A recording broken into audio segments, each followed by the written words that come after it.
Hey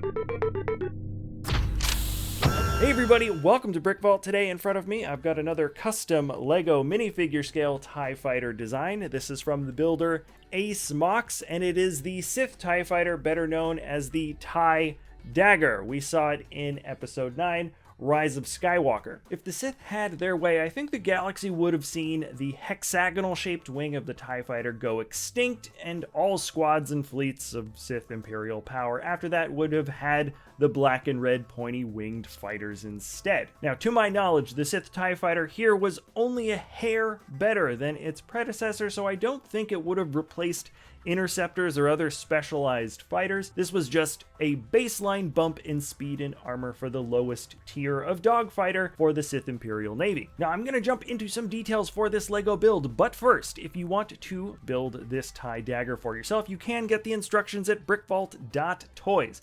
With an instructions purchase comes a PDF guide for the build and a digital parts list for ordering all of your pieces online. Our models are hand tested for durability. The instructions are also tested to make sure the building steps can be properly followed. Parts for the creation are also chosen for availability, and if you buy instructions from us, you will be able to put together this model in real life. Buying from us also directly supports the talented designers that we work with, like Ace Mox, who has some other great TIE Fighter builds under his belt. Check us out at BrickVault.toys, linked in the description below. And all right, jumping straight into the LEGO build design. This was actually an oddly difficult model to tackle once we started talking about like the physical testing phase, and that is because the brick stacking technique, the nice smooth wings that you see here that are on all of the different TIE models we have in our studio, it looks great, but it's also a bit heavier than your standard layering of plates that you often see in LEGO sets. This looks cool, it's a bit heavier, and these wings are super wide,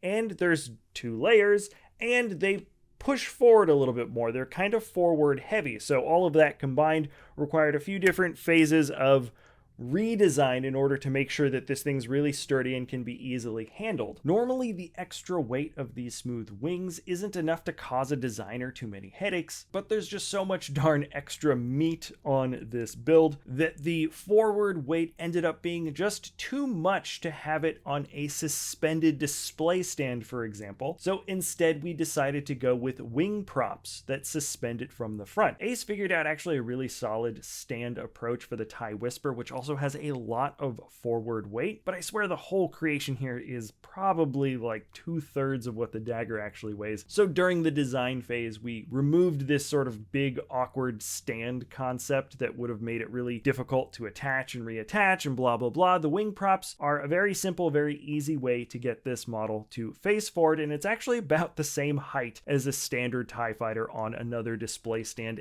as it is already. So anyways, that's the reason why it looks a bit different. I think it's the only model we've done wing props for. But let's move on to functionality, of which basically only has one main function, just like the rest of the TIEs, which is it can fit a pilot minifig, and it has just enough space to do that. Outside of that, it's pretty much it for interactive features. Now, the arms are of course strong enough for swooshing, but if you have other custom LEGO TIE models from the web store, you'll definitely feel how much heavier this mock is and how much it wants to lean forward when you pick it up one-handed. In terms of unique details belonging to just the TIE Dagger, you've got the big pointy red-lined wings, and then the slightly smaller pointy red-lined wings that are right next to them. Great care went into their construction to keep them both solid and close together. There is very little space here in the in-universe design, and Ace Mox did a great job at sandwiching these wings as best he could. I particularly like the detailing in the back, which really shows a beefed up version of the TIE engines. Often you see stats on pages online that tell you how much faster an interceptor is compared to a regular TIE fighter, but these engines, just by looking at them, look more powerful. That's a great move from the Star Wars design team. Now, there's also a bit more of reinforcement along the arms. On the Sith TIEs, you can see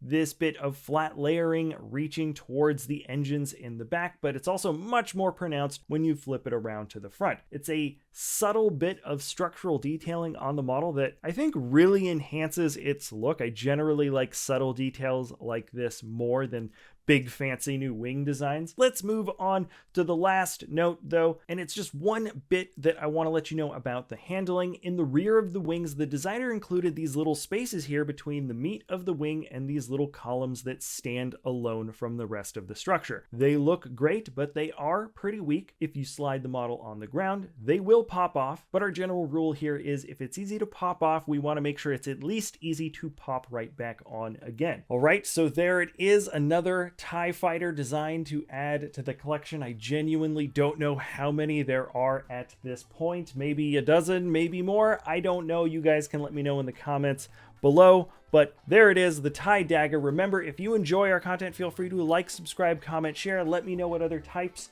of creations you'd like to see in the future. Thank you so much for sticking around to the end of the video, and we'll see you next time at BrickVault.